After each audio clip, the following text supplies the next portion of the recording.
we're coming out. Ooh, mic check. So I'm Jem Fletcher. I'm a freelance photographic art director, and that means that I collaborate with photographers on personal, commercial, and editorial work. This is some of my work that I've been making in the last couple of years. And in addition to that, I also write about photography for a variety of magazines. And as Owen said, I recently joined the team at Riposte as photography director. So tonight, I want to talk to you a little bit about creative relationships, commissioning, and the process of making our latest issue. So a lot of people think this is what art directors do, hovering art directors, standing around, contemplating, being really annoying. But for me, I've always found it a lot more like this. It's about multitasking to another level. It's about generating loads of ideas all the time.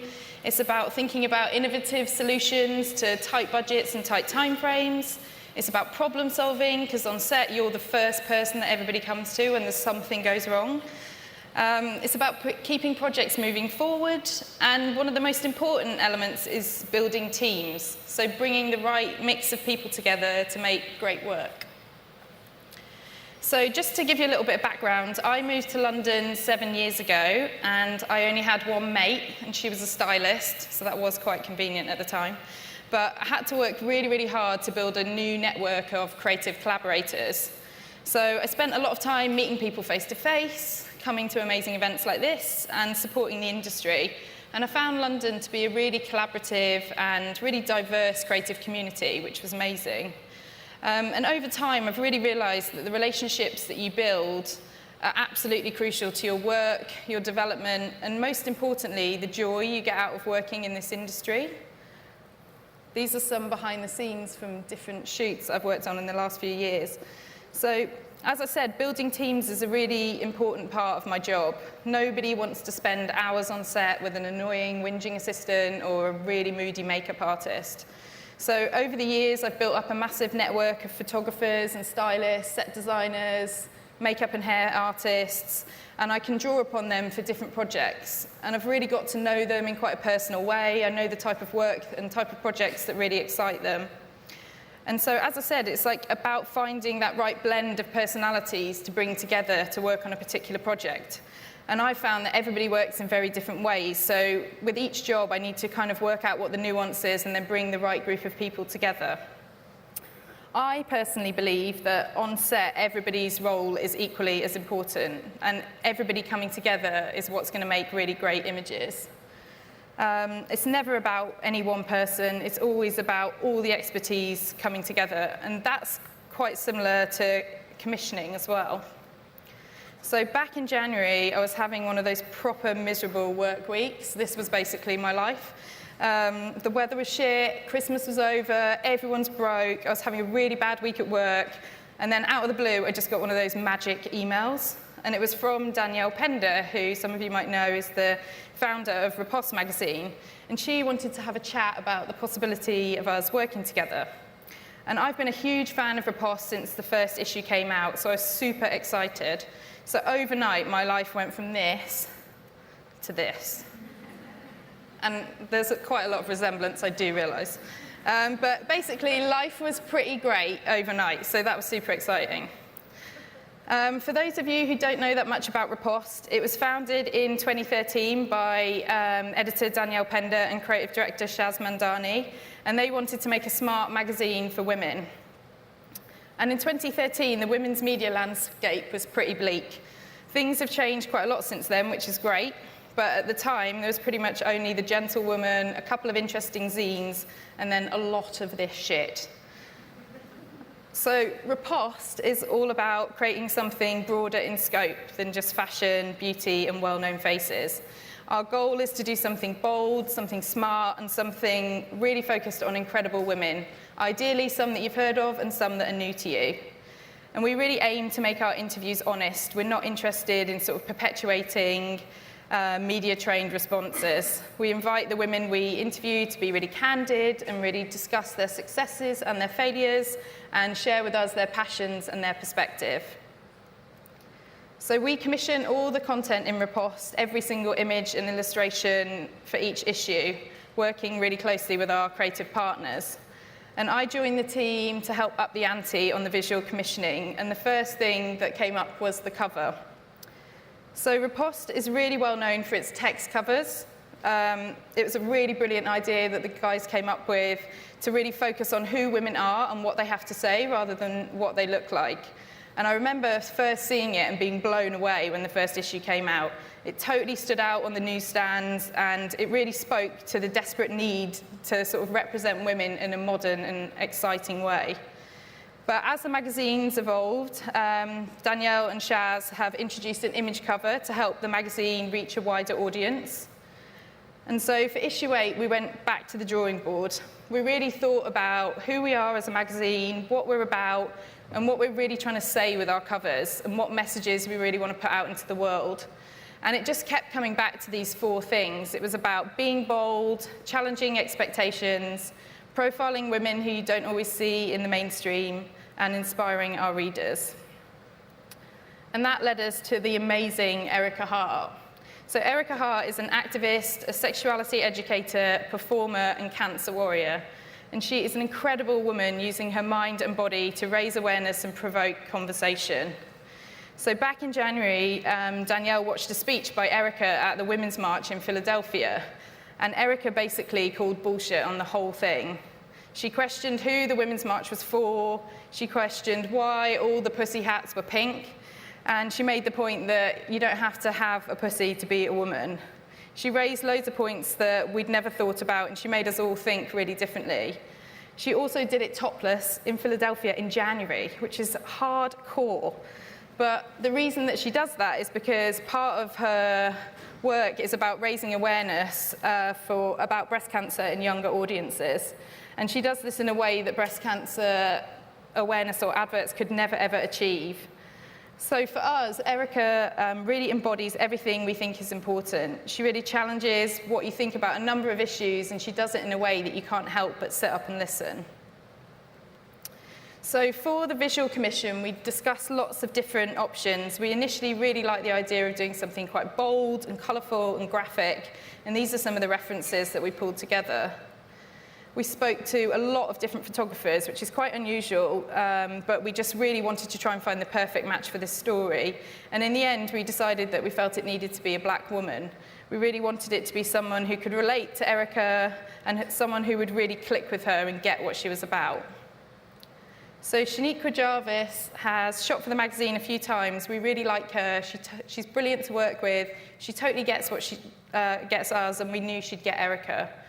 So we sent her the brief, and we chatted about lots of different approaches and how we could do it. But after a lot of chat, we decided that actually, let's do something really pared back, something really powerful, and something that really speaks to Erika's personality. And these are the images that she came back with, and we totally fell in love with them. We feel that they're tender but confrontational, they're fun but powerful, and they were exactly kind of what we were hoping for when we started talking to Shaniqua. We feel like she really captured Erika's personality and energy, and she actually shot the whole project on film, which created a really nice space for them to have lots of conversation throughout the shoot. And they ended up spending all day together, getting to know each other, and they've actually now become really close friends, which I think is really nice. So as a commissioner, as I said, it's sometimes crucial to actually understand when a shoot demands no crew, and you need to strip everything back and create a more intimate environment for the photographer and for the subject. And this is our final image cover for issue 8. So, as you might imagine, thinking about running this cover made us really, really nervous. We had a lot of discussion about it, and it was really important to us that we weren't seen as being controversial for the sake of it. But at the end of the day, we decided the one person we really cared about was Erika. So Danielle sent her the mock-up, and we were all sort of on tenterhooks waiting for her to get back to us. And she just replied and said, "Fuck yeah, that's wild." So we were like, okay, great, let's run with it. And I think really the success of this commission was down to the honest and genuine connection between the photographer and the subject. We didn't style Erika, we didn't manipulate her, she wore all her own clothes, and that honesty is why I think it makes this image so successful and powerful.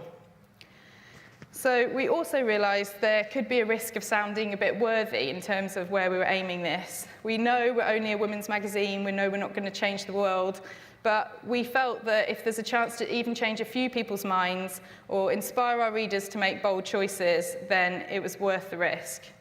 And we've had some amazing emails and messages and comments since its launch, and it's been really, really incredible. So commissioning, I found out, is both a brilliant and super stressful process. Finding that sweet spot by matching the right person to the right project can be really challenging. But I found that investing in relationships and building that strong foundation has been really, really helpful. So I meet with photographers every week, and I find out about what they're up to, what they're excited about, what they want to work on next. And that really allows me to think about how I can sort of collaborate with them going forward. And it also allows me to work out how they make their best work, because some people really enjoy creative freedom. You can give them just a little seed of an idea and they'll go away and make something amazing, whereas other people prefer a bit more collaboration. So it's more about batting references back and forward and chatting about the idea and sort of coming up with an approach together. So understanding these nuances is really, really important to what I do. And a lot of the time, things don't work out as they are in your head. And the best briefs in the world can sometimes be misinterpreted. So for this issue that we've just done, we found that actually the best work came from the people who genuinely were really excited about the magazine and who really wanted to be involved, rather than having to persuade people or negotiate on budgets or having any of that sort of drama. So a really brilliant example of this was a project we did with Campbell Addy. I interviewed Campbell earlier this year, and I got to know his process and how he works, his drive, and his absolute motivation to increase diversity in the creative industries. He's fiercely against fighting stereotypes and perpetuating any cliches. So I thought he could be a really interesting commission for a feature we were doing about Islam and feminism.